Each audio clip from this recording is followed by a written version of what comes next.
ఈరోజు నర్సరావుపేటలో నూతనంగా ప్రారంభిస్తున్న దివ్య రుణాలిటీస్ ప్రారంభిస్తున్న డాక్టర్ గారికి, దివ్య గారికి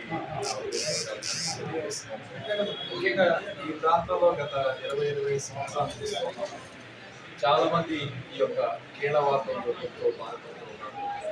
ముఖ్యంగా పల్నాడు ప్రాంతం నుంచి చాలా మంది వస్తూ ఉంటారు.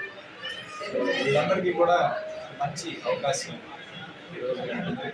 ఎందుకంటే ఇక్కడ నుంచి రుమటాలజిస్ట్ కావాలంటే గుంటూరు, విజయవాడ, హైదరాబాద్ వెళ్ళాల్సిన పరిస్థితి నుంచి ఈరోజు నర్సరావుపేటలో ప్రత్యేకంగా రుమటాలజీ విభాగం ప్రారంభించి మంచి పై చదువు చదువుకొని విజయవాడ స్పెషలిస్ట్గా నర్సరావుపేట ప్రాంతం జిల్లా కూడా అందుబాటులో ఉండే విధంగా ఈరోజు దివ్య రుమటాలజీ సెంటర్ ప్రారంభించుకోవడం చాలా సంతోషకరమైన విషయం. ముఖ్యంగా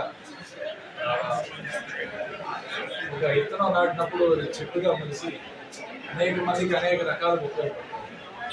దీనందరికీ కారణం నల్గొండ వెంకటరావు గారు. ఆయన పేరు చెప్పుకున్న ఎందుకంటే ఆయన నాటిన విత్తనం కూడా దాదాపు 10 మంది డాక్టర్లతో ఈరోజు నర్సరావుపేట ప్రజలందరికీ కూడా సేవలు అందించారు.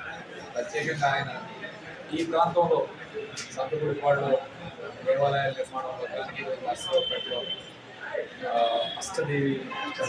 అష్టలక్ష్మి దేవాలయం కానీ, వెంకటేశ్వర స్వామి దేవాలయం కానీ ఇలాంటి ప్రత్యేకంగా దేవాలయాలు నిర్మించి ప్రజలకి, భక్తులకి మంచి సేవా కార్యక్రమాలు చేసిన వ్యక్తిగా తప్పకుండా దివ్య గారి యొక్క తాతగారి ఆశీస్సులతో, మా అందరి ఆశీస్సులతో మరింతగా రాణించాలని ఆల్ ద బెస్ట్.